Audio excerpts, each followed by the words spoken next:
This will be my spoilery review of Outlander Season 7, Episode 10, called Brotherly Love. As always, I am a book reader, so if you are looking to avoid spoilers from the books or the TV show, please do keep on scrolling. Now, the title of this episode is called Brotherly Love, which has two meanings here. Most of the plot takes place in Philadelphia, which is nicknamed the city of brotherly love, thanks to the name Philadelphia being a combination of the Greek words for love and brother, and also because it touches upon the relationship between Jamie and Ian Murray, as we see at the very beginning of this episode. The episode opens with young Jamie and Ian fighting alongside one another with Ian Murray's father, who we met in the previous episode, and him teaching them how to fight as one and fight as brothers. The other mentality that we see adopted here is the on your left, which becomes a phrase that is shared between Jamie and Ian throughout the course of their lives together. And as the shot fades from them as children, we find that Ian is, in fact, on Jamie's left once again. Jamie, in this conversation with Ian, mentions losing Willie as a child. And again, Willie was Jamie's older brother who died of smallpox as a kid. And Ian very quickly became Jamie's brother. And the two of them traveled together to France. That's in the novella Virgins, if you're curious about reading about their time in France together. But his whole mentality with Jamie is that they were brothers, and it was very coincidental, but also quite nice that he ended up marrying Jenny and becoming Jamie's brother-in-law, so he was legally his brother as well. We knew in the last episode that Ian was dying and Jamie stayed behind to be with him and with Jenny, and there's a small change here from the books, which I didn't mind it, but in this scene we see that Ian and Jamie have a moment where Ian reaches out his hand and his last words to him are on your left, which is something, again, that they used to say to each other all the time as boys and as men.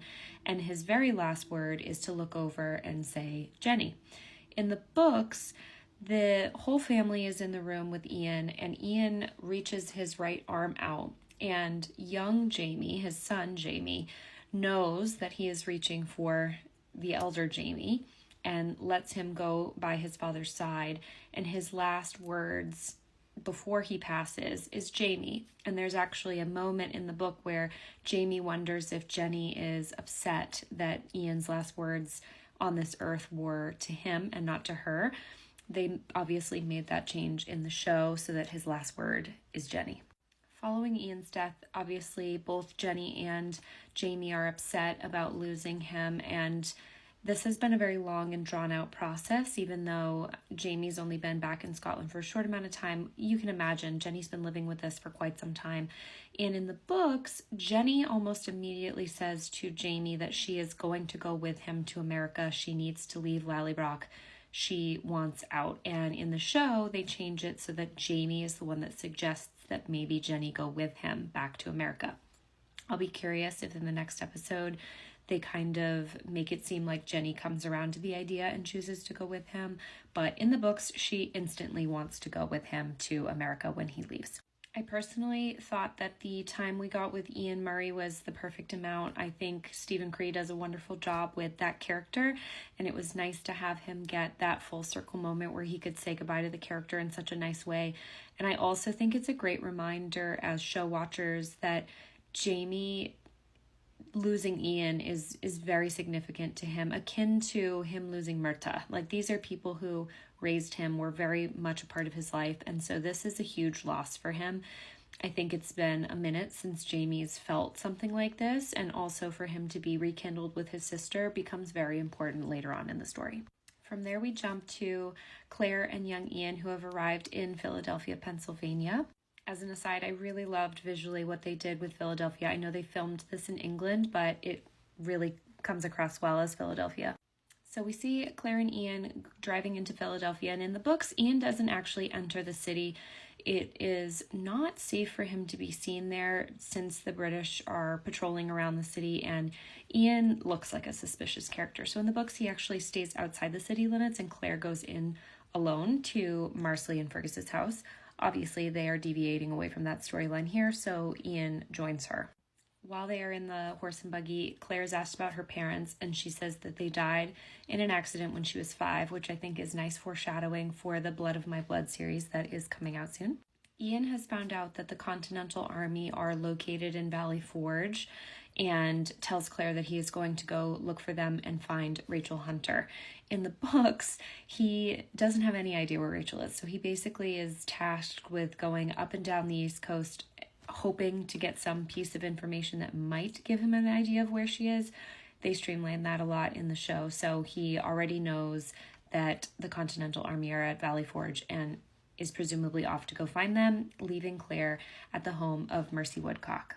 Shortly before that, we see an exchange where the British officers ask young Ian for his papers, but they do not ask Claire for hers, and she makes a comment about how the soldiers aren't considering women a threat, and Ian makes an offhand remark about how they've been having a problem with spies, both of which are foreshadowing for later on in the episode. I already mentioned the story between Mercy and Henry in a previous video, but just as a slight recap for those who are curious, Mercy has been taking care of Henry since he was wounded, and he had been taken prisoner, and the officer on guard was afraid that he was going to die under his watch, so he brought him to Mercy's home, and she has been tending to him for months at this point. I know it seems ridiculous having Claire travel to Scotland, travel all the way back, and presumably Henry is still hanging on, but in the book he is for over a year, so this is book accurate even though it seems very far-fetched. We finally get Lord John on our screens again. He's one of my favorite characters in this show and in the books, and I was thrilled to see him again. I think David Barry is the perfect Lord John Grey, and he tells Claire that he has resigned his commission but continues to wear his uniform in order to protect Henry and Mercy Woodcock because, as I previously mentioned, she is a rebel. His comment about his uniform being used as a form of protection for Mercy is also foreshadowing for later in the episode. After they get reacquainted and Claire tells Lord John that Jamie stayed in Scotland and kind of gets a run of the land in terms of Henry's status, he tells Claire that he already purchased all of the vitriol that she would need in order to make ether. And even though this is, again, a deviation from the original storyline in the books, I actually thought that this was it flowed well, in my opinion. I thought this was an okay change. I think the reason why I enjoy these two on screen so much is because if you remember Lord John and how in love with Jamie he was in season 3, and the tension between the two of them, and then in this scene him showing that he remembers little things that Claire has mentioned to him and how much he respects her expertise as a surgeon, there's a lot of mutual respect between these two that I think really shines in the scene without there being a lot of dialogue. From there, we are back in 1739 Scotland at Cranesmere. You will remember this entire square from season 1. There we see Galis observing Buck and listening to his heart, and she makes a comment about perhaps knowing him, and Roger is absolutely tripping over his words with Galis because he's just in total shock that he is there with her and that Buck is standing opposite his mother and has no idea about it. Curiously, Roger does give her his full name, which I wasn't sure if they were going to do that in the show or not.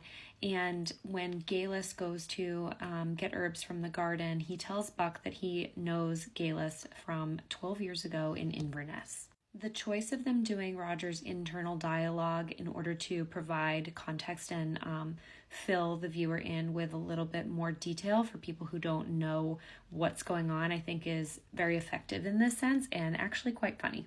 Another change that I liked is that Buck is the one that asks Roger if Galis might know Rob Cameron or not, which is slightly different in the books. And later on when Roger talks to Galis about it, I'll put snippets up from the book so you can see how it goes there versus in the show. But I did like that they had Buck bring it up so that he's a little bit more involved in what's going on with the Galis storyline. Then we're back in Philadelphia with Claire and Lord John, where Lord John is telling Claire that Henry had already had 2 previous surgeries, and then Denny Hunter performed the most recent one around Christmas time.